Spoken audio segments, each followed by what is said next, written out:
ప్రభు దినంలో ఆరాధన చేరుచినట్టు సహోదరి సహోదరులకు పెళ్ళైన వారికి ప్రభు యేసు వందనాలు తెలియజేస్తున్నాను. అపోస్తలుడైన పౌలు గారు రోమీయులకు రాసిన పత్రిక 8వ అధ్యాయము 18వ వచనం చదువుకుందాం. అపోస్తలుడైన పౌలు గారు రోమీయులకు రాసిన పత్రిక 8వ అధ్యాయము 18వ వచనం చదువుకుందాం. మన ఎడల ప్రత్యక్షం కాబో మహిమ ఎదుట ఇప్పటి కాలపు శ్రమలు ఎన్న తగినవి కావని ఎంచుచున్నాను. దేవుని కుమారుల ప్రత్యక్షత కొరకు సృష్టి మిగుల ఆశతో తేరిచుచ్చు కనిపెట్టుచున్నది. ఏలైనగా సృష్టి నాశనమునకు లోనైన దాస్యములో నుండి విడిపింపబడి దేవుని పిల్లలు పొందబో మహిమగల స్వాతంత్రము పొందునందున నిరీక్షణ కలదై స్వేచ్ఛగా కాక దానిని లోపరిచిన వాని మూలముగా వ్యర్థపరచబడెను. సృష్టి యావత్తు ఇదివరకు ఏకగ్రీవంగా మూలుగుచు ప్రసవ వేదన పడుచున్నదని ఎరుగుదుము. అంతేకాదు ఆత్మ యొక్క ప్రథమ ఫలము నొందిన మనము కూడా దత్తపుత్రత్వము కొరకు అనగా మన దేహము యొక్క విమోచన కొరకు కనిపెట్టుచు మనలో మనము మూలుగుచున్నాము. ఏలైనగా మనము నిరీక్షణ కలిగిన వారమై రక్షింపబడితిమి. నిరీక్షింపబడినది కనబడినప్పుడు నిరీక్షణతో పని ఉండదు. తాను చూచున్న దాని కొరకు ఎవడు నిరీక్షించును? మనము చూడని దాని కొరకు నిరీక్షించినడలా ఓపికతో దాని కొరకు కనిపెట్టుదుము. అపోస్తలుడైన పౌలు గారు రోమీయుల్ని హెచ్చరిస్తూ, మన ఎడల ప్రత్యక్షత కాబోవు మహిమ ఎదుట ఇప్పటి కాలపు శ్రమలు ఎన్న తగినవి కావని ఎంచుచున్నాను. ప్రస్తుతము సంఘము హింసించబడుతున్నటువంటి పరిస్థితులు లేకపోతే శ్రమలు ఇవి మనం పొందబోయే మహిమతో మనం పోల్చుకుంటే అవి ఎన్న తగినవి కావు. కారణం ఏంటంటే మనం పొందబోయే మహిమ ఎటువంటిదో దానికి సంబంధించినటువంటి నిరీక్షణ మనకు కలిగి ఉన్నదనేది ఈ చివరి మాటల్లో మనం చూస్తున్నాం. ఏలైనగా 24వ వచనంలో, ఏలైనగా మనము నిరీక్షణ కలిగిన వారమై రక్షింపబడితిమి. మనం రక్షింపబడిన రోజే మనకు ఒక నిరీక్షణ ఉంది. ఆ నిరీక్షణ ఏంటంటే క్రీస్తు ప్రభు వారు మన కోసము తన ప్రాణాన్ని ఇచ్చారు. సిలువలో ఆయన బలి అయ్యారు. ఆయన రక్తములో మన పాపములు కడుగుబడ్డాయి. క్రీస్తు ప్రభు వారిని సమాధి చేసిన తర్వాత దేవుడు 3వ దినాన్ని ఆయన లేపారు.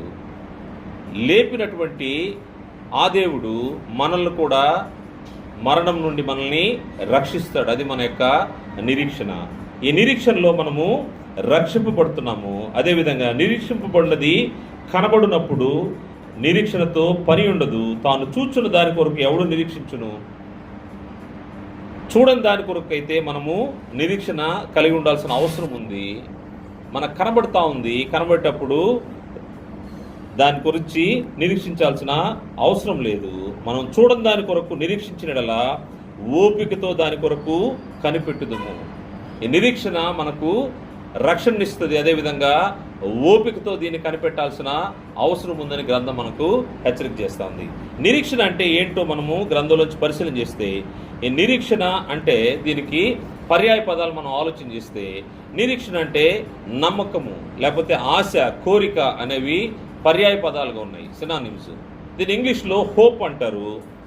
ఇది గ్రీక్లో దీన్ని ఆలోచన చేస్తే ఎల్పిస్ అంటారు. ఎల్పిస్ అంటే expectations of what is sure. Expectations of what is sure, తప్పక జరుగుతుందని ఆలోచన చేసేదాన్ని నిరీక్షణ అంటారు. ఇది తప్పకుండా జరుగుతుంది, దాని గురించి మనము ఆశ కలిగి ఉన్నాం, కోరిక కలిగి ఉన్నాము, తప్పక ఇది జరుగుతుంది నా జీవితంలో.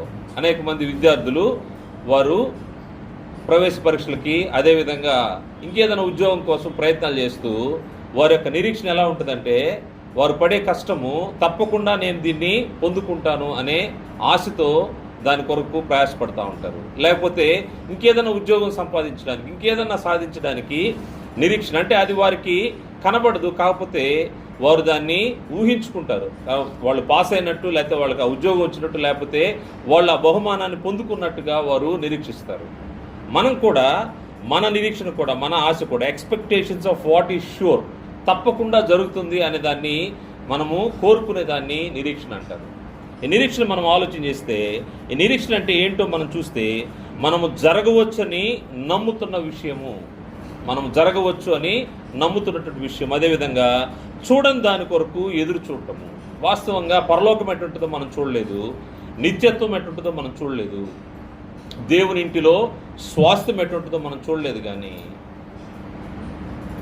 దాని గురించినటువంటి వివరాలు మనకు బోధింపబడినప్పుడు, తెలుపబడినప్పుడు వాటి గురించి మనము ఆశ కలిగి నిరీక్షిస్తూ ఉన్నాము. దానికోసం మనము ఎదురు చూస్తూ ఉన్నాము. ఈ నిరీక్షణ మనల్ని సిగ్గుపరచదు. ఈ యొక్క శ్రమలు ఈ కొద్ది కాలం మాత్రమే ఉంటాయి. మనకు మహిమ కలిగేటప్పుడు, ఈ మహిమలో మనం ప్రవేశించేటప్పుడు మనకున్నటువంటి నిరీక్షణ ఏంటంటే, ఒకరోజు క్రీస్తు ప్రభు వారు ఇప్పుడు దేవుని కుడిపార్శ్వన కూర్చుని ఉన్నారు. మనం కూడా దేవుని సముఖంలో ఆయన కుడిపార్శ్వన మనం కూర్చుంటాము. దేవుని సముఖంలో మనం కూడా క్రీస్తు ప్రభుతోనూ తండ్రి దేవునితోనూ నివాసం చేస్తామనేది మన యొక్క నిరీక్షణ. మనము ఎదురు చూస్తున్న దాన్ని అది జరుగుతుందని మనము విశ్వసించడం, లేకపోతే నమ్మడము నిరీక్షణ గ్రంథం తెలియజేస్తూ ఉంది. పేతురు రాసినటువంటి మొదటి పత్రిక 3వ అధ్యాయము, మొదటి అధ్యాయము 3-4 వచనాలు చూస్తే, పేతురు రాసినటువంటి మొదటి పత్రిక మొదటి అధ్యాయం 3-4 వచనాల్లో ఈ యొక్క నిరీక్షణ గురించి తెలుపబడింది. మన ప్రభువుకు యేసుక్రీస్తు తండ్రి అయిన దేవుడు స్తుతింపబడును గాక. మృతుల్లో నుండి యేసుక్రీస్తు తిరిగి లేచుట వలన జీవంతో కూడా నిరీక్షణ మనకు కలుగునట్లు, అనగా అక్షయమైనదియు నిర్మలమైనదియు వాడబారినదైన స్వాస్థ్యం మనకు కలుగునట్లు ఆయన తన విశేష కనికరము చొప్పున మనల్ని మరలా జన్మింపజేసెను. క్రీస్తు యేసు ఏ విధంగా తిరిగి లేపబడ్డాడు? ఎక్కడి నుంచి లేపబడ్డంటే, మృతుల్లో నుండి యేసుక్రీస్తు తిరిగి లేచుట వలన. మృతుల్లో నుండి ఎవరు లేచారు? క్రీస్తు ప్రభువారిని దేవుడు లేపాడని మనకు బైబిల్ తెలియజేస్తూ ఉంది. క్రీస్తు ప్రభువారిని దేవుడు లేపినప్పుడు మనకు ఒక నిరీక్షణ కలిగింది. ఆయన చనిపోయి సమాధి చేయబడి తిరిగి లేవకుండా ఉంటే మనకి నిరీక్షణ ఉండేది కాదు. మరలా మనం బ్రతుకుతామనే నిరీక్షణ ఉండేది కాదు. అదేవిధంగా మనకు ఈ నిరీక్షణ ద్వారా స్వాస్థ్యాన్ని పొందుకుంటామనే నిరీక్షణ, కోరిక ఉండేది కాదు. ఈ స్వాస్థ్యాన్ని గురించి మాట్లాడుతూ మృతుల్లో నుండి యేసుక్రీస్తు తిరిగి లేచుట వలన ఈ నిరీక్షణ గురించి మాట్లాడుతూ ఇది జీవంతో కూడిన నిరీక్షణ అన్నారు. జీవంతో కూడిన నిరీక్షణ మనకు కలుగునట్లు, అనగా అక్షయమైనదియు నిర్మలమైనదియు వాడబారినది అయిన స్వాస్థ్యము. ఈ నిరీక్షణ దేని గురించి అంటే, స్వాస్థ్యాన్ని గురించి. దేవుడు ఒక స్వాస్థ్యాన్ని ఏర్పాటు చేసినాడు. ఆ స్వాస్థ్యాన్ని మనకు ఇవ్వడానికి ఇష్టపడున్నాడు. ఆ స్వాస్థ్యము ఎటువంటిదని మనం ఆలోచన చేస్తే, అది అక్షయమైనది, అది క్షయమైపోయేది కాదు. రెండవది అది నిర్మలమైనది. మూడవది వాడబారినది. అక్షయమైన నిర్మలమైన వాడబారిన స్వాస్థ్యం మనకు పరలోకమందు దాచిపెట్టబడింది. అది మనం పొందుకుంటామనే నిరీక్షణ మనకు క్రీస్తు యేసు ద్వారా తండ్రి దేవుడు ఇచ్చినట్టుగా మనకు కనపడుతుంది. క్రీస్తు ప్రభువారిని మృతుల్లో నుండి లేపడం వలన ఈ జీవంతో కూడిన నిరీక్షణ మనకు కలిగి ఉంది. ఈ భూమి పైన మనకు ఏర్పడే ఈ శ్రమలు ఇవేమి కూడా మనకు ఇబ్బందికరమైన పరిస్థితులు కావు. కొంతకాలం మాత్రమే ఈ శ్రమలు మనల్ని ఇబ్బంది పెడతా ఉంటాయి. ఒకసారి మనము ఈ దాటుకున్న తర్వాత మన నిరీక్షణ ఏంటంటే, మనం దేవునితోనూ ఆయన కుమారుడు క్రీస్తు ప్రభువుతోనూ నిత్యత్వంలో ఉంటాము, స్వాస్థ్యంలో పాలిభాగస్థులం అవుదామనేదే మన యొక్క నిరీక్షణ అయినది. ఈ నిరీక్షణ ఏ విధంగా వచ్చిందో మనము ఆలోచన చేస్తే, రోమపత్రిక 8వ అధ్యాయము ఈ వాడబారిని స్వాస్థ్యాన్ని పొందుకునే ఈ నిరీక్షణ ఏ విధంగా మానవులకు సంక్రమించిందంటే, రోమపత్రిక 8వ అధ్యాయం 2వ వచనంలో, క్రీస్తు యేసునందు జీవమునిచ్చు ఆత్మ యొక్క నియమము పాప మరణముల నియమం నుండి నన్ను విడిపించెను. ఎట్లనగా ధర్మశాస్త్రం దేన్ని చేజాలకపోయినో దాన్ని దేవుడు చేసెను. క్రీస్తు యేసునందు జీవమునిచ్చు ఆత్మ యొక్క నియమము పాప మరణముల నియమం నుండి నన్ను విడిపించను అన్నాడు. పాప మరణముల నియమము, మానవుల పైన ఆజ్ఞ అతిక్రమించినప్పుడు పాప మరణముల నియమము మానవుల పైన వచ్చింది. మనకు ఊహ తెలిసిన తర్వాత, దేవుని ఎరుగకుంటే, దేవుని వైపుకు మనం తిరగకుంటే, దేవుని యొక్క వాక్యానుసారంగా మనం బ్రతకుంటే, దేవుని యొక్క ఆజ్ఞలను, విధులను, కట్టడలను మనము అనుసరించకుండా ఆజ్ఞను అతిక్రమించినప్పుడు మనం పాపం చేస్తూ ఉంటాము. లేకపోతే మనకు కనబడే లోక సంబంధమైన పాపాలని కాదు, కానీ వాటికంటే ముందుగా ఆజ్ఞను అతిక్రమించడమే. ఈ ఆజ్ఞ అతిక్రమము ఏ విధంగా వచ్చిందంటే, ధర్మశాస్త్రం ద్వారా మనకు పాప మరణంలో నియమం అనేది వచ్చింది. వాస్తవంగా ఇది మనకు కాదు, ఇశ్రాయేలుకు ధర్మశాస్త్రం ఇవ్వబడింది. అన్యజనులకైతే మనము ధర్మశాస్త్రం లేకుండానే తీర్పు తీర్చబడే పరిస్థితి ఏర్పడుతూ ఉంది.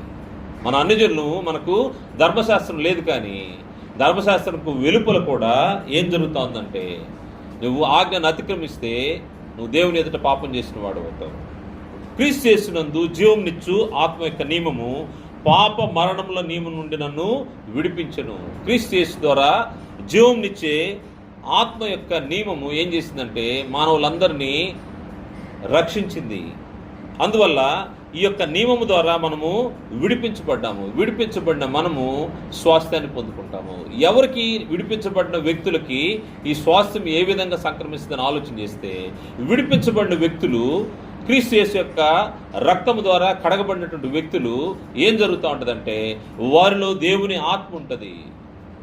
పరిశుద్ధాత్మనే వరాన్ని దేవుడు అనుగ్రహిస్తాడని మనము బాప్తీస కార్యక్రమంలో మనం చూసాము. ఎవరైతే సువార్త నమ్మి పాపాన్ని ఒప్పుకొని మారు మనస్సు పాప క్షమాపణతో బాప్తీసం పొందుతారో, బాప్తీసం పొందిన వారికి పరిశుద్ధాత్మ అనే వరం ఇవ్వబడుతుంది. అది దేవుని యొక్క ఆత్మ ఉన్నది.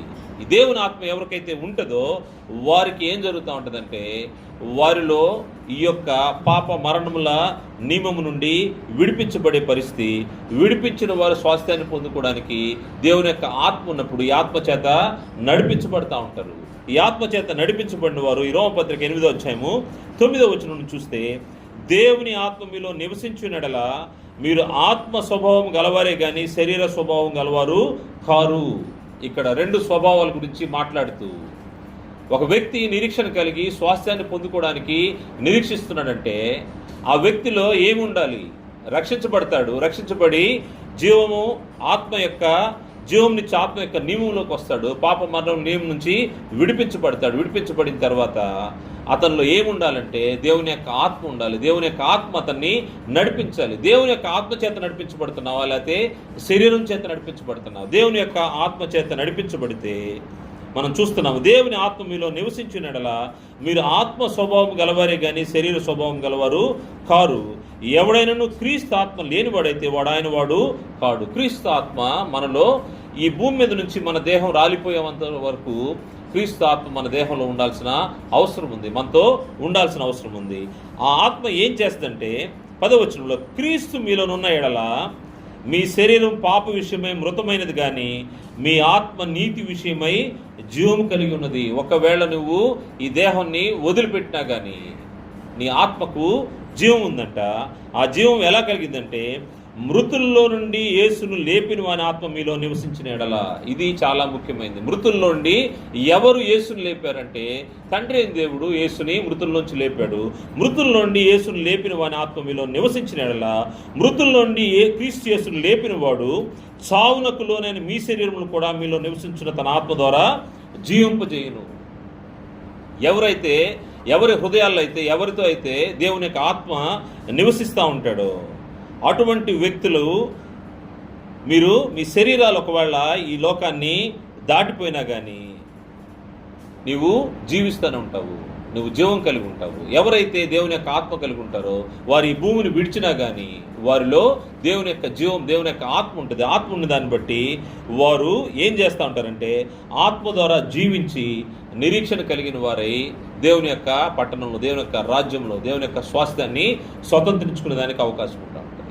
మనకి ఈ భూమి పైన మన ఈ పరీక్ష కాలంలో మనం ఎటువంటి సమస్యలు వచ్చినా ఎటువంటి ఇబ్బందులు వచ్చినా మనకు జరిగే పరిస్థితి మనం ఆలోచన చేస్తే దేవుని ఆత్మ మనలో నివసిస్తే రెండు స్వభావాలు మనం చూసాము. అక్కడ దేవుని ఆత్మ స్వభావము మరియు శరీర స్వభావము. శరీర స్వభావంతో దేవునిలో ఇంట్లో చేర్చబడినా కానీ శరీర స్వభావంతోనే బ్రతుకుతూ ఉంటే మరలా ఈ నిరీక్షణ నీకు కాదు అని గ్రంథం తెలియజేస్తూ ఉంది. ఎవరైతే దేవుని ఆత్మ కలిగి ఉంటారో వారికి మాత్రమే ఈ నిరీక్షణ, వారికి మాత్రమే ఈ స్వాస్థ్యాన్ని అందుకునే భాగ్యం కలుగుతూ ఉంటుంది. మరియు ఈ యొక్క నిరీక్షణని గ్రంథం ఏమని వర్ణించిందంటే ఇది శుభప్రదమైనటువంటి నిరీక్షణ అని గ్రంథం తెలియజేసింది.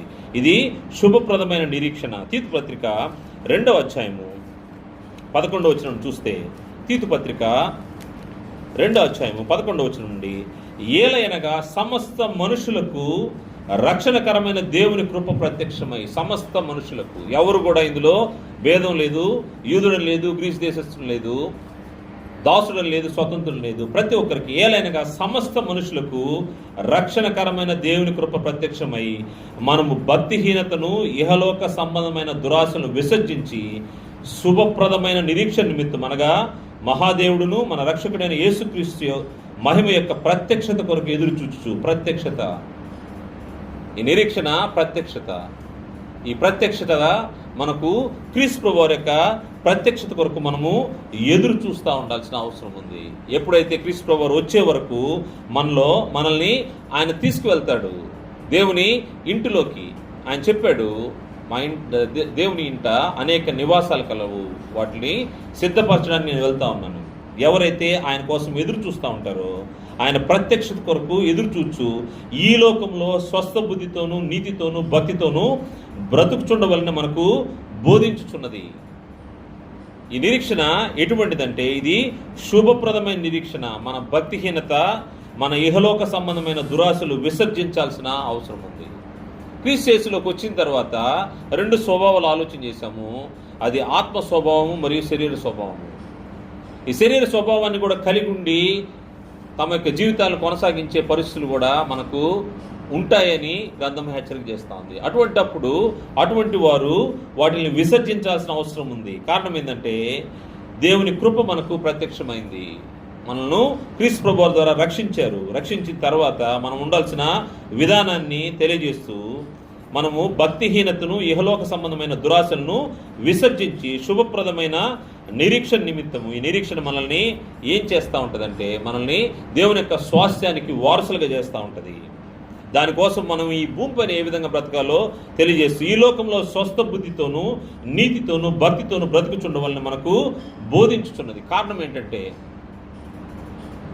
ఈ యొక్క నిరీక్షణ మనకి ఏ విధంగా వచ్చింది? క్రీస్తు ప్రభువారి యొక్క బలి ద్వారా మనకి నిరీక్షణ వచ్చింది. క్రీస్తు ప్రభువారిని దేవుడు మృతుల నుండి లేపడం ద్వారా మనకి నిరీక్షణ వచ్చిందని మనం ఆలోచన చేస్తున్నాం. 14 వచ్చిన చూస్తే, ఆయన సమస్తమైన దుర్నీతి నుండి మనల్ని విమోచించి సత్క్రియలందు ఆసక్తి గల ప్రజలను తన కోసం పవిత్రపరుచుకొని తన సొత్తుగా చేసుకున్నట్టుకు తన్ను తానే మన కొరకు అర్పించుకొనును.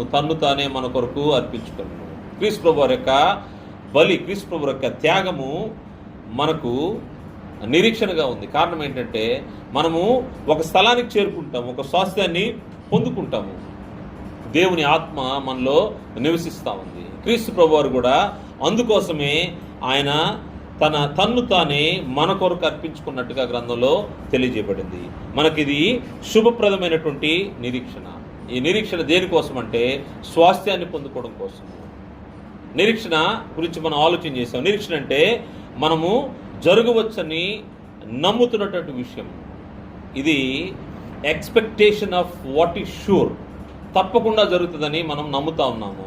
ఈ మనము నమ్ముతున్నది జరుగుతుందనే మనము నమ్మినప్పుడు అది మనకు నిరీక్షణ అవుతా ఉంది. ఈ నిరీక్షణ దేనికోసం అంటే దేవుని ఇంటిలో స్వాస్థ్యాన్ని సంపాదించుకోవడం కోసము. ఇక్కడ భూమిపైన వాటి గురించి కాదు మన నిరీక్షణ, పరలోకంలో మన స్వాస్థ్యాన్ని సంపాదించుకోవాలి. దానికోసమే మన నిరీక్షణ అనే విషయాన్ని గ్రంథము తెలియజేస్తూ ఉంది. ప్రభువారు తెలియజేస్తున్న మాట యోహాను సువార్త 14వ అధ్యాయంలో ప్రభువారు తెలియజేస్తున్న మాట మనం చూస్తే, యోహాను సువార్త 14వ అధ్యాయము 2వ వచనం చూస్తే, నా తండ్రి ఇంట అనేక నివాసములు కలవు, లేని ఎడల మీతో చెప్పుదును, మీకు స్థలము సిద్ధపరచ వెళ్ళుచున్నాను. నేను వెళ్ళి మీకు స్థలము సిద్ధపరిచిన ఎడల నేనుండు స్థలములో మీరును ఉండులాగున మరల వచ్చి నా యొద్ద ఉండుటకు మిమ్మును తీసుకుని వెళ్తానని ప్రభువారు స్పష్టంగా తెలియజేశారు. అదేవిధంగా నా తండ్రి ఇంట అనేక నివాస స్థలాలు ఉన్నాయి. రెండో విషయం ఆయన చెప్పింది, నేను మీకు స్థలము సిద్ధపరచ వెళ్తున్నాను. ఎవరి కోసం చెప్పాడు? నేను నా కోసం సిద్ధపరచుకున్నానని చెప్పలా, మీకు స్థలం సిద్ధపరచ వెళ్తున్నాను. రెండో విషయము స్థలం సిద్ధపరచ వెళ్తున్నాను. మూడో విషయము నేనుండు స్థలములో మీరును ఉండులాగున. అంటే ప్రభువారు అక్కడ ఉంటారు, తండ్రి అయిన దేవుడు అక్కడ ఉంటాడు, అక్కడ మీకు స్వాస్థ్యము. మనం ఏదైనా ఒక స్థలాన్ని కొనుక్కోవాలనుకుంటే ఆలోచన ఏం చేస్తామంటే, ఏదో పనికిరాని స్థలాన్ని మనం కొనము. భూమిపైన జనాలు నివాసం ఉండే స్థలము మనకు అక్కడ ఫ్యూచర్లో మంచిగా ఉండే స్థలము, నివాస యోగ్యమైన స్థలం కొనుక్కుంటాం. అదేవిధంగా అక్కడ ఆ పరిస్థితులు మంచిగా ఉండాలని కోరుకుంటాం. మురికి స్థలంలో పోయి మనం కొనుక్కోము, లేకపోతే ఎక్కడో అది మూలన ఒక దగ్గర పోయి కొనుక్కోం. కారణం ఏంటంటే మంచిగా ఉండాలనుకుంటాము. ఇంతకంటే మంచిన స్వాస్థ్యము స్థలము మనకి ఇంకెక్కడ ఉండదని గ్రంథం తెలియజేస్తూ ఉంది. నేనుండు స్థలములో మీరును ఉండులాగున మరల వచ్చి నా యొద్ద నుండి మిమ్మును తీసుకుని పోవుదును. మరల వచ్చి ఆయన తీసుకుని వెళ్తాడంట. అది క్రీస్తు ప్రభువారి యొక్క వాగ్దానము. క్రీస్తు ప్రభువారు మనకు చేసినటువంటి వాగ్దానం. ఆయన మరల వచ్చి తీసుకెళ్తాను అంటే ఈ నిరీక్షణ దేనికోసం మనం నిరీక్షిస్తున్నాం అంటే స్వాస్థ్యం కోసం మనము నిరీక్షిస్తున్నాము. దేవుడు వాగ్దానం చేసినటువంటి స్వాస్థ్యము.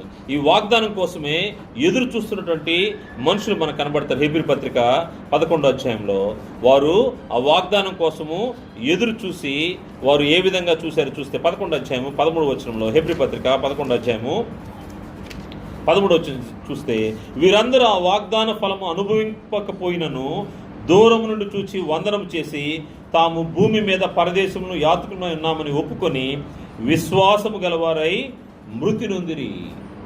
ఎవరైతే దేవుని చేత వాగ్దానం చేయబడ్డారో ఆ వాగ్దానాన్ని అనుభవించడానికి వీరందరూ ఆ వాగ్దాన ఫలం అనుభవించకపోయినను దూరం నుండి చూచి వందనం చేసి ఇంకా వాళ్ళు ఆ స్థలంలోకి చేరుకోలే.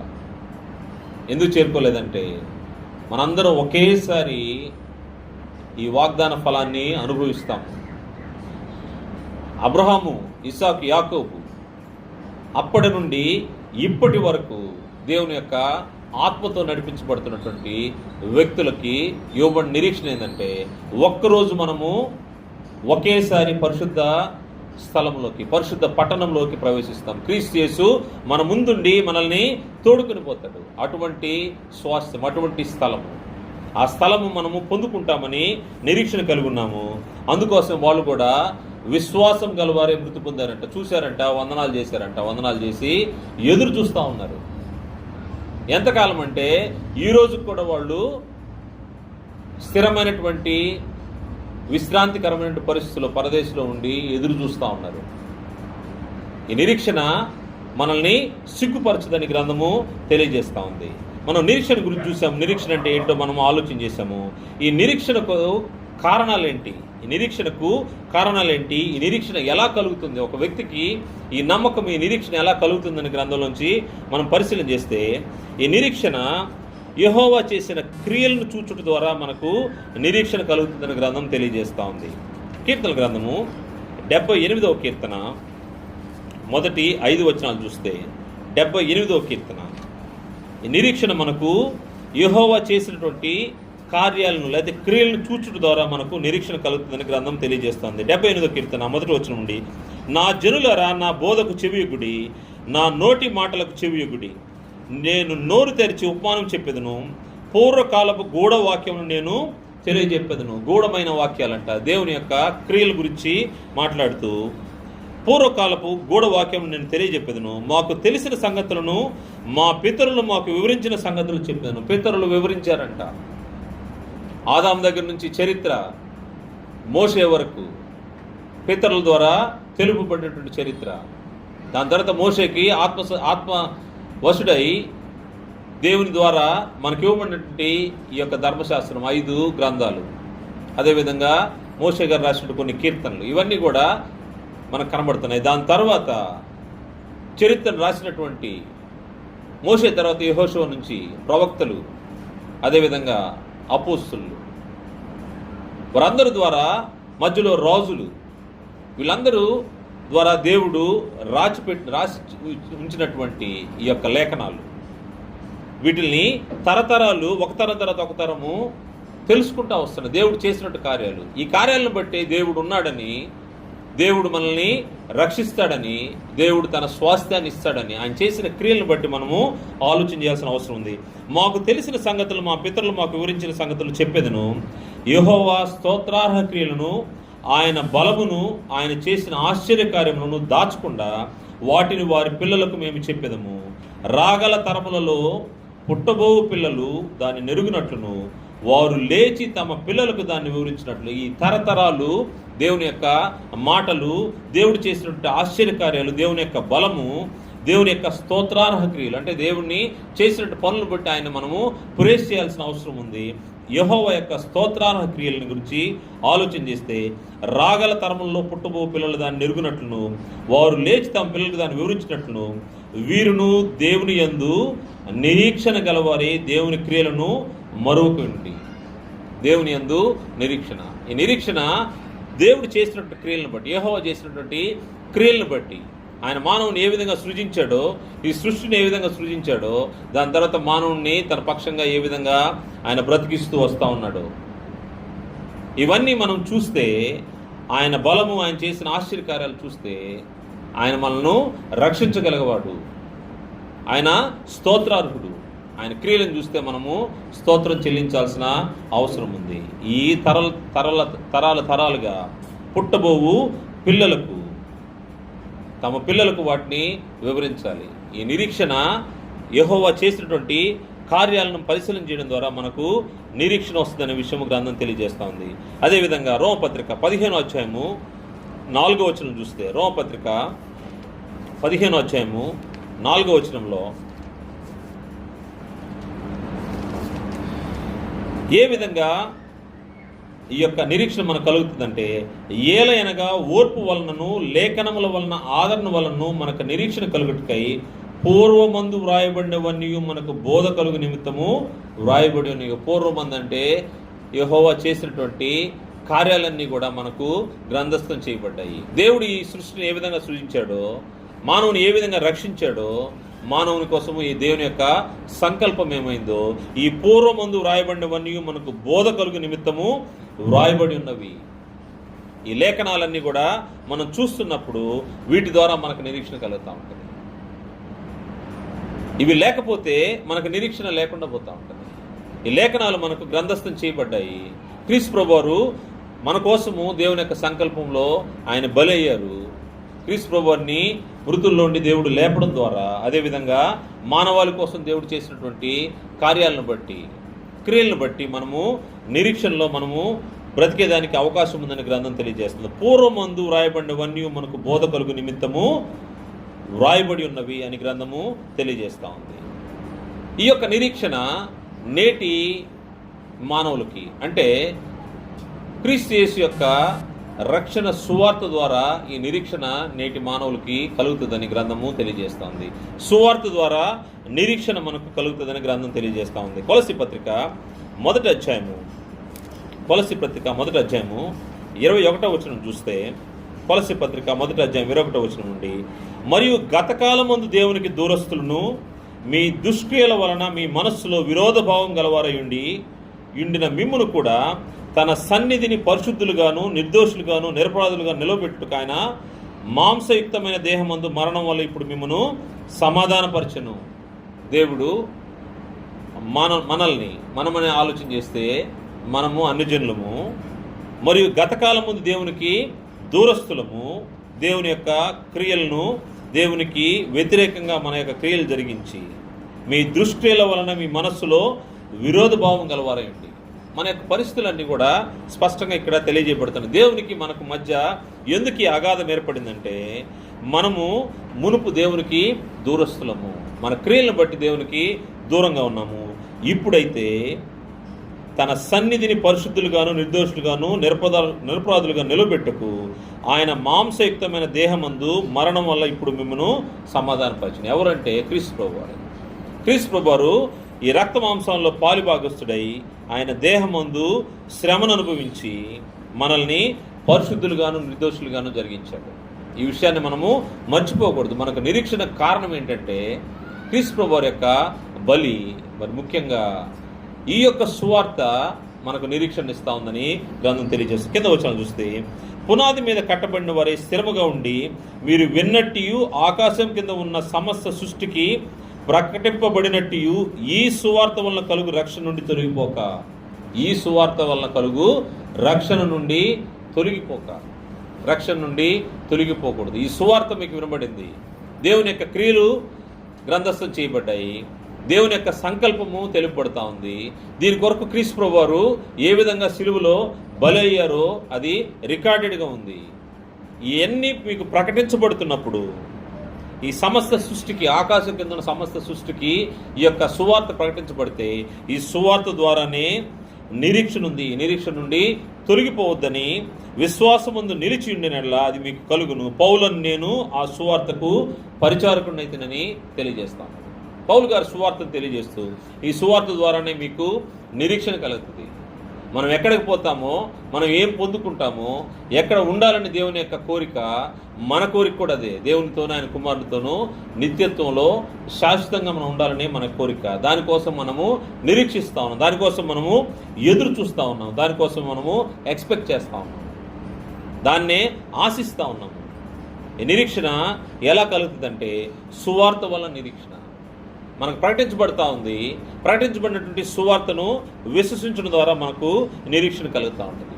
ఇంకొక విధంగా నిరీక్షణ మనం ఆలోచన చేస్తే దేవుని కృప ద్వారా నిరీక్షణ మనకు కలుగుతుందనే విషయం రోమపత్రిక 5వ అధ్యాయం 2వ వచనంలో తెలుపబడింది. రోమపత్రిక 5వ అధ్యాయం 2వ వచనంలో, మరియు ఆయన ద్వారా మనం విశ్వాసం వలన ఈ కృప యందు ప్రవేశం గలవారమై అందులో నిలిచి ఉండి దేవుని మహిమను గూర్చిన నిరీక్షణ బట్టి అతిశయపడుచున్నాము. లోకంలో లేని వారికి క్రీస్తు యేసునందు కొనబడ్డ వారికి ఉన్న డిఫరెన్స్ ఏంటంటే, లోకంలో ఉన్న వారికి ఈ నిరీక్షణ లేదు. వాళ్ళు చనిపోతే ఏమైపోతారో వాళ్ళకే తెలియదు. క్రీస్తు యేసునందు రక్షింపడిన వారికి అయితే మనం పరలోకానికి వెళ్తామనే నిరీక్షణ ఉంది. దాన్ని బట్టి మనము అతిశయపడుచున్నాం. దేవుని మహిమను కూర్చుని నిరీక్షణ బట్టి మనము అతిశయపడుచున్నాం. ఇది దేవుని యొక్క కృప ద్వారానే జరిగిందనే విషయాన్ని మనము గుర్తుపెట్టుకోవాలి. మరియు ఆయన ద్వారా మనము విశ్వాసం వలన ఈ కృప యందు ప్రవేశం గలవారు. నిరీక్షణ అనేది దేవుని యొక్క కృప. దేవుని యొక్క కృప లేకుండా మనం నిరీక్షించడానికి అవకాశం లేనటువంటి పరిస్థితి. దేవుని కృప చేతనే మనము నిరీక్షణలోకి మనము వచ్చున్నామని గ్రంథం తెలియజేస్తూ ఉంది. మరియు ఈ కృపలోనికి ఎలా ప్రవేశించామంటే విశ్వాసం ద్వారా మనము ఈ కృపలోనికి ప్రవేశించాము. మనం దేన్నైతే విశ్వసిస్తున్నామో దేవుడు మనకు ఈ యొక్క స్వాస్థ్యాన్ని అనుగ్రహిస్తాడని మనకు అది కనిపించకపోయినా దాని యందు విశ్వాసం ఉంచుతా ఉన్నాము. ఈ విశ్వాసం అంటేనే మనం ఆలోచన చేస్తే హెబ్రీ పత్రిక 11వ అధ్యాయం 1వ వచనంలో విశ్వాసం అంటే ఏంటో అక్కడ డెఫినేషన్ చెప్పబడింది. విశ్వాసం అన్నది నిరీక్షింపబడు వాటి యొక్క నిజ స్వరూపమును. మనం దేన్నైతే నిరీక్షిస్తున్నామో ఇది మనం ఆలోచన కలిగి ఉన్నాం, మనకు ఒక విజన్ ఉంది, ఒక దాని గురించి మనం నిరీక్షిస్తూ ఉన్నాము.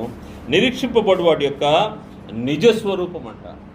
పరలోకం అనేది మనం నిరీక్షిస్తున్నాము, అది మన యొక్క విశ్వాసము, మన నిరీక్షింపబడే వాటి యొక్క నిజ స్వరూపమును అదృశ్యమైనవి ఉన్నవనుటకు రుజువునై ఉన్నది. అదృశ్యమైనవి మనకు కనబట్టలేదు. పరలోకం అనేది ఒక ఆధ్యాత్మికమైన పరిస్థితి.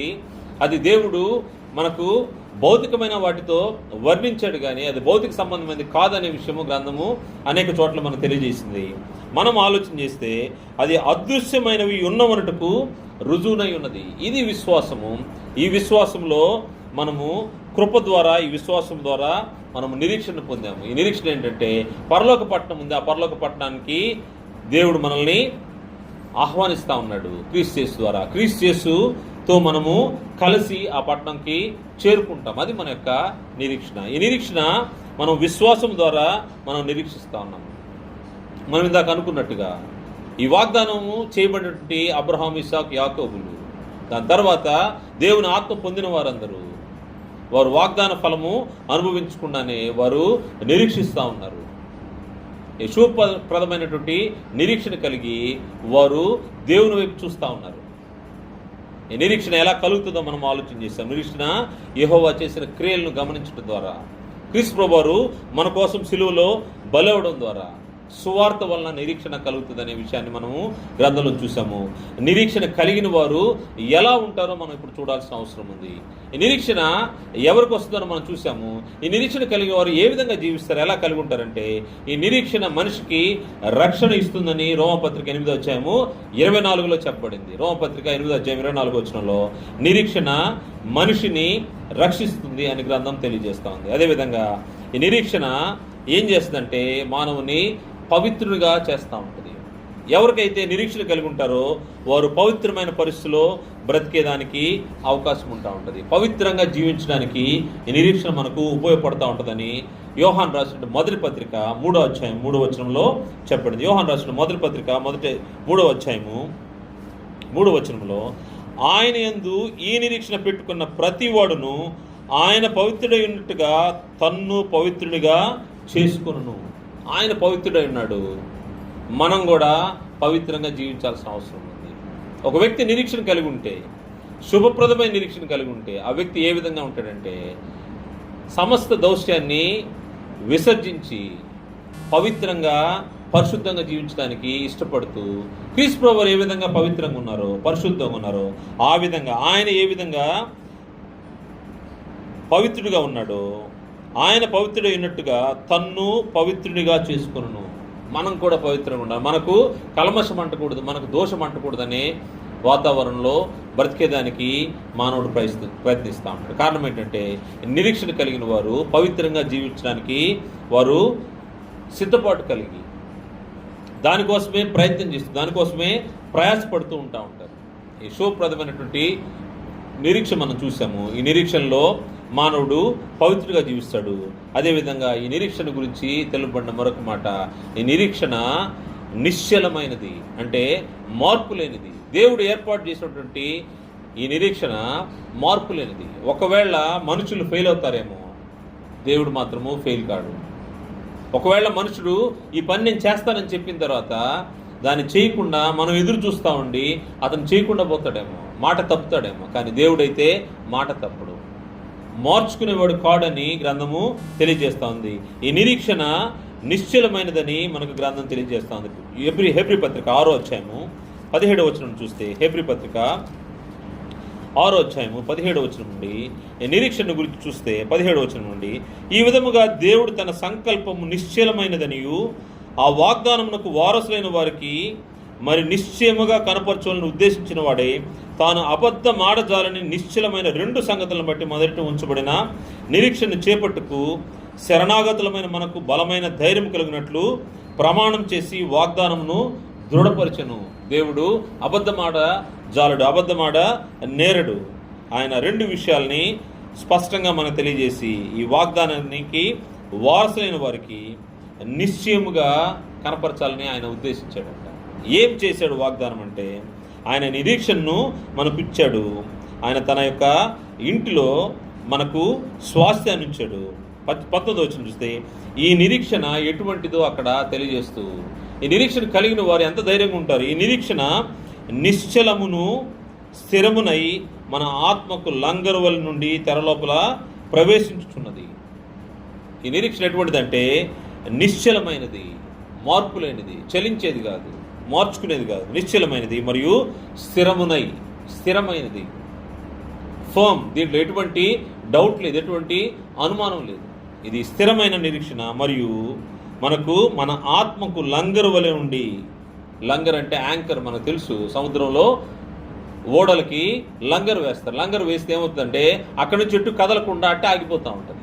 కారణం ఏంటంటే అది పట్టి అక్కడే స్థిరంగా ఆ ప్లేస్ నుంచి కదలకుండా ఉంచుతుంది.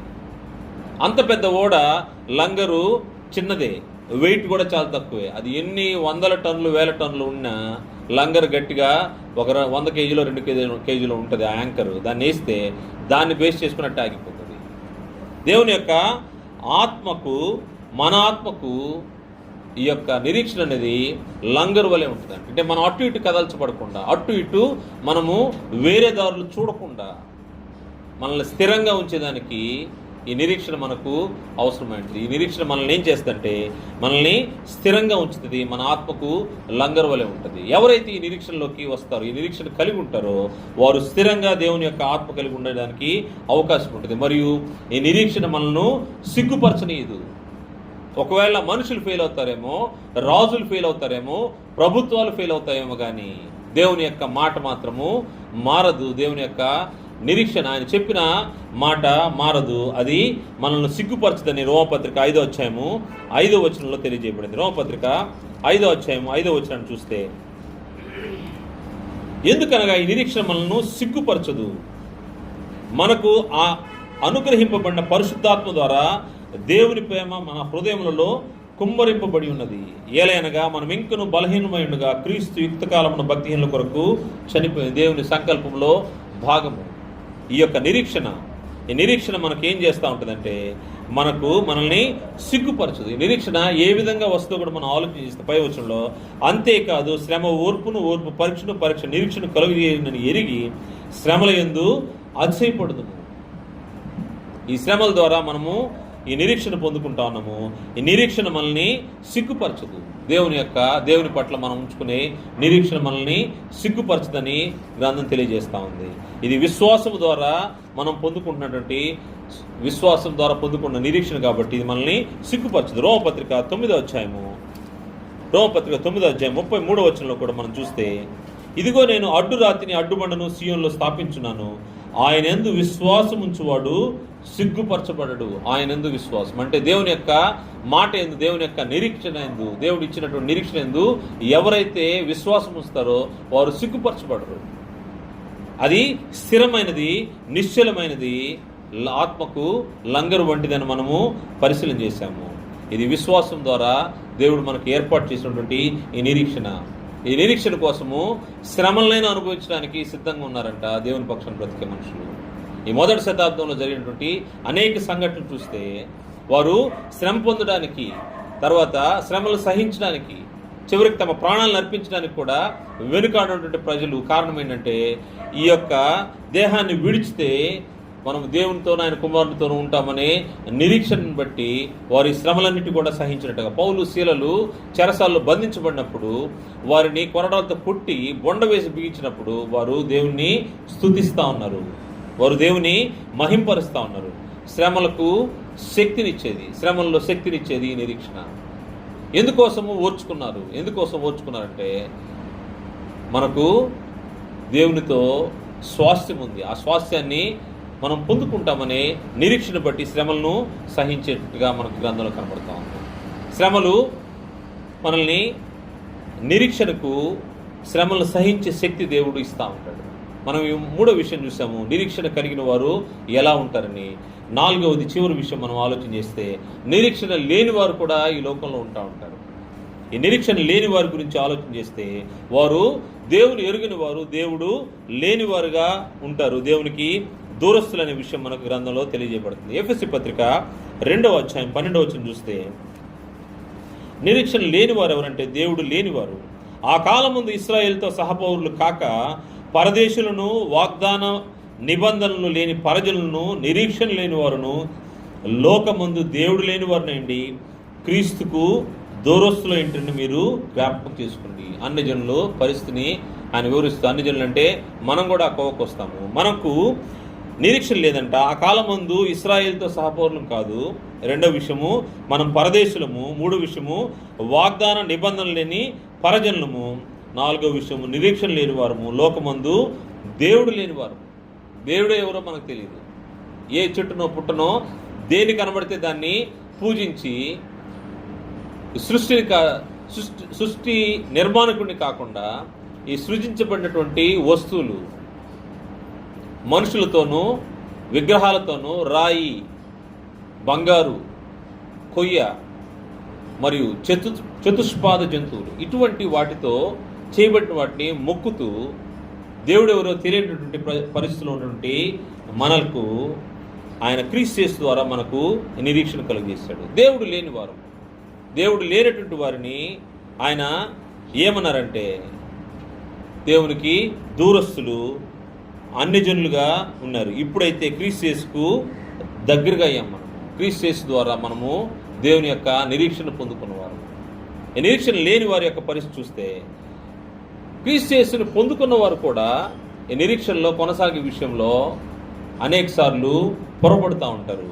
సంఘానికి తెలుపబడినటువంటి మరొక మాట, సంఘానికి హెచ్చరిక ఇది. ఈ హెచ్చరిక కొరింథీ సంఘానికి రాయబడింది. అపోస్తలుడు పౌలు గారు కొరింథీయులకు రాసిన మొదటి పత్రిక 15వ అధ్యాయము 19వ వచనం చూస్తే, 15వ అధ్యాయం 19వ వచనం చూస్తే, ఈ నిరీక్షణ ఎటువంటిదంటే, క్రీస్తునందు నిరీక్షణ ఉన్నా కానీ వీరు దౌర్భాగ్యులంట. క్రీస్తు యేసునందు కడగబడ్డారు, నిరీక్షణ కలిగి ఉన్నారు. కానీ వారి నిరీక్షణ ఎంతవరకు ఉందంటే ఈ భూ సంబంధమైన విషయాల వరకే, ఈ జీవితకాలం మట్టుకే. 19వ వచనంలో, ఈ జీవితకాలం మట్టుకే మనం క్రీస్తునందు నిరీక్షించిన వారమైన యెడల మనుషులందరికంటే దౌర్భాగ్యులమై ఉందుము. దేని గురించి ప్రయాసపడుతున్నామంటే ఈ భూమిపై నుండి వాటి గురించి ప్రయాస. ఈ భూమిపైన వాటి గురించి, ఈ జీవితకాలం మట్టుకే మనం క్రీస్తునందు నిరీక్షించిన వారమైన యెడల, క్రీస్తు యేసుని నమ్ముకుంటే ఇది వస్తుంది, క్రీస్తు యేసుని నమ్ముకుంటే అది వస్తుంది, ఇది జరుగుతుంది, అది జరుగుతుంది. ఇటువంటి నిరీక్షణ అది మనుషులందరికంటే దౌర్భాగ్యులని గ్రంథం హెచ్చరిక చేస్తూ ఉంది. ఇది ఎవరికి? కొరింథీలో ఉన్న సంఘానికి, అన్ని జనులకు కాదు, లేకపోతే సంఘం వెలుపటి వారికి కాదు. అంటే సంఘంలో ఉన్నవారు కూడా ఈ జీవితకాలం మట్టుకే నిరీక్షించే మనుషులు ఉంటారు అని హెచ్చరిక చేస్తూ ఉంది. భౌతికమైన విషయాల కోసము పాకులాడే పరిస్థితి ఉంటే వారి ద్వారా మేలు జరుగుతుంది, లేకపోతే ఇంకోటి జరుగుతుంది, ఇంకేదన్నా మనకు లాభం వస్తుంది అనే పరిస్థితిలో మనము ప్రయాసపడితే ఈ జీవితకాలం మట్టుకే మనం క్రీస్తునందు నిరీక్షించిన వారమైనలా మనుషులందరికంటే దౌర్భాగ్యులమై ఉందని గ్రంథం తెలియజేస్తుంది. అందువల్ల ఈ నిరీక్షణ ఇది శుభప్రదమైంది. మనము సమస్తాన్ని విడిచిపెట్టి దేవుని యొక్క స్వాస్థ్యాన్ని పొందుకోవడానికి దేవుని యొక్క ఏర్పాట్లు, దేవుని యొక్క సంకల్పంలో క్రీస్తు యేసు ద్వారా పిలువబడినట్టు మనకు ఇవ్వబడినట్టు ఈ నిరీక్షణ. దీన్ని మనం ఏం చూడాలంటే పరసంబంధమైన వాటితోనే మనం పోల్చుకోవాలి. భౌతిక సంబంధమైనటువంటి దేనితో కూడా, ఈ జీవితకాలం మట్టుకు ఉపయోగపడే దేనితో కూడా. ఎన్ని విషయాలు మన ముందు కనబడ్డా, ఇల్లు జీవితకాలం మట్టుకే, ఈ ఉద్యోగము జీవితకాలం మట్టుకే, జీవితం మొత్తం కూడా ఉండదు, ఉద్యోగం రిటైర్మెంట్ ఒకటి ఉంటుంది, ఇంకా ఏముంటాయి, ఆస్తులు పాస్తులు బిడ్డలు సమస్తము ఎంతవరకు ఈ జీవితకాలం మట్టుకే. మన సంపదలు లేకపోతే మన జ్ఞానము ఎంత జీవితకాలం మట్టుకే. ఈ జీవితం దాటిపోయిన తర్వాత అవి ఏవి కూడా మనకు పనికిరావని గ్రంథం తెలియజేస్తాం. అందువల్ల దీనికంటే మేలైనటువంటి నిరీక్షణ ఈ జీవితకాలం మట్టుకు కాకుండా క్రీస్తు యేసునందు మన నిరీక్షణ ఎటువంటిది ఉండాలంటే పరసంబంధమైనటువంటి ఆశీర్వాదాల కోసం దేవుడు ఏమైతే మనకు ఏర్పాటు చేసినాడో ఆ స్వాస్థ్యాన్ని పొందుకునేదానికి మనకు ఆలోచన చేయాల్సిన అవసరం ఉంది. ఆ స్వాస్థ్యము కొరకే మనం నిరీక్షించే వారంగా ఉండాల్సిన అవసరం ఉంది. అందువల్ల ఈ నిరీక్షణ మనల్ని సిగ్గుపరచదు. ఎందుకంటే మనము ఏమి ఆశిస్తున్నాము, ఏమి ఆలోచన చేస్తున్నాము. మరి ముఖ్యంగా చూస్తే ఈ నిరీక్షణ కలిగినటువంటి వ్యక్తి ఒక ఆయన తన జీవిత చరమాంకంలో చెప్తున్న మాటలు మనం ఆలోచన చేస్తే తిమోతికి రాసినటువంటి 2వ పత్రిక 4వ అధ్యాయము 7వ వచనం చూస్తే 6వ వచనం నుండి, నేను ఎప్పుడే పానార్పణంగా పోయబడుచున్నాను, నేను వెడలిపోవు కాలం సమీపమైనది, మంచి పోరాటం పోరాడితిని, నా పరుగు కడముట్టించిదని, విశ్వాసము కాపాడుకుంటుని, ఇక మీదట నా కొరకు నీతి కిరీటం ఉంచబడి ఉన్నది. ఆ దినముందు నీతి గల న్యాయాధిపతి అయిన ప్రభు అది నాకు మాత్రమే కాకుండా తన ప్రత్యక్షతను అపేక్షించు వారికి అందరికీ అనుగ్రహించను. అపేక్షించడం అంటే కోరుకోవడము, ఎక్స్పెక్ట్ చేయడము. ఈ నిరీక్షణ అపేక్షించడము, expectation of what is sure, తప్పకుండా ఇది జరుగుతుందని అపేక్షిస్తున్నాం. దేనికోసం అపేక్షిస్తున్నామంటే నీతి కిరీటం కోసము. ఈ నీతి కిరీటం కోసము అపేక్షించే వారందరికీ అది అనుగ్రహించబడుతుందండి. మనం ఎప్పుడైతే అటువంటి నీతి కిరీటాన్ని పొందుకోవాలని ఆశిస్తామో, ఆ స్వాస్థ్యాన్ని పొందుకోవాలని ఆశిస్తామో, దేవుడు ఇచ్చినటువంటి ఈ శుభప్రదమైన నిరీక్షణలో మనం కొనసాగుతూ దేవుని ఆత్మ మనలో ఉంటే, క్రీస్తు ప్రభువాన్ని మృతుల్లోని దేవుడు ఏ విధంగా లేపాడో, లేపిన వాని ఆత్మ మనలో ఉంటే ఆత్మ మనల్ని కూడా ఆయన కూడా మనల్ని లేపుతాడు. ఇది మన యొక్క నిరీక్షణ. క్రీస్తు యేసు ద్వారా దేవుడిచ్చినటువంటి నిరీక్షణలో మనము నిలిచి నడవాలని ప్రభుపేట మనవి చేస్తూ స్వాస్థ్యాన్ని మనము పొందుకోవాలని మనవి చేస్తూ ముగిస్తానని అందరికీ వందనాలు.